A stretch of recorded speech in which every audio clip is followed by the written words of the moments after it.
Fadil Geci në vizitë familja e presidentit Rugova merr përkrahje nga bashkëpunëtorët e tij Agim Rexha, Hyseni Ibrahimi, Sabria Zemi e Naim Kelmendi. Fadil Geci, kandidati i LDK-s për deputet, ka vizituar sot shtëpinë e presidentit historik Ibrahim Rugova dhe më pas ka bërë homazhe te varri i tij dhe po ashtu te varri Kolonel Ahmet Krasnishit, raporton Gazeta Blitz. Geci ka qenë bashkë me Agim Rexhën, bashkëpunëtori ngushtë i presidentit Rugova në Amerikë, Hyseni Ibrahimin, po ashtu bashkëpunëtor i afërt i presidentit Rugova si dhe Sabria Zemit, vëllai i diplomatit Gani Azemi, i cili kontriboi shumë në Belgjik dhe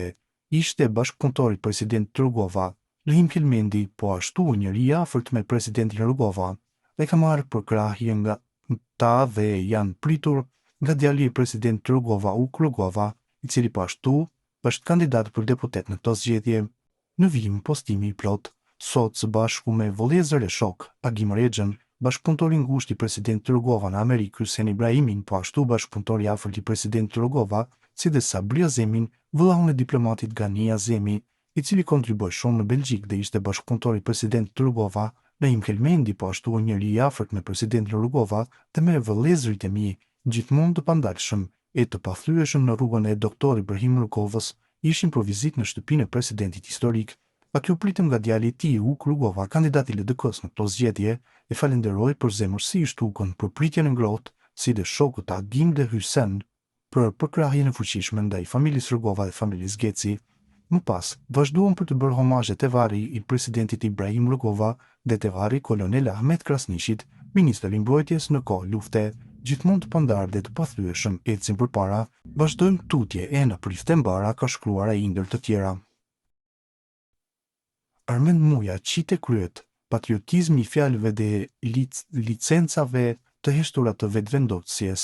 Veç një pyetje të thjeshtë, por thelbësore e kemi për vetëvendosjen, Albin Kurtin dhe Armend Mujen. Përse më 2 shtator 2021 keni linçuar kompaninë EFT të Vuk Hamovicit, një nga vendimet e para të qeverisë që erdhi në pushtet me flamurin e patriotizmit, sovranitetit dhe luftës kundër kapjes së shtetit, rezulton të ketë qenë linçimi i një kompanie të lidhur me oligarkun serb Vuk Hamovic, i më i njohur në rajon për afërsinë e tij me regjimin e Slobodan Miloševićit.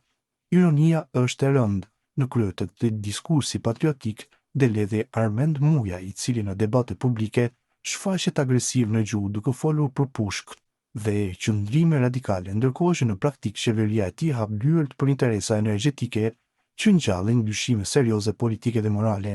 Është ky standardi i ri i vetëvendosjes, patriotizëm për kamera, licenca për prapasken. Publiku ka të drejtën të dijë kush e propozoi lincimin e EFT-s, kush e mbrojti këtë vendim dhe pse u hesht kaq gjatë për këtë çështje. Nëse vetëvendosja vazhdon të shes moral politik, atëherë duhet të japet dhe llogari, sepse patriotizmi nuk matet me fjalë të mëdha e tone kërcënuese, por me vendime konkrete, dhe ky vendim kërkon shpjegim publik.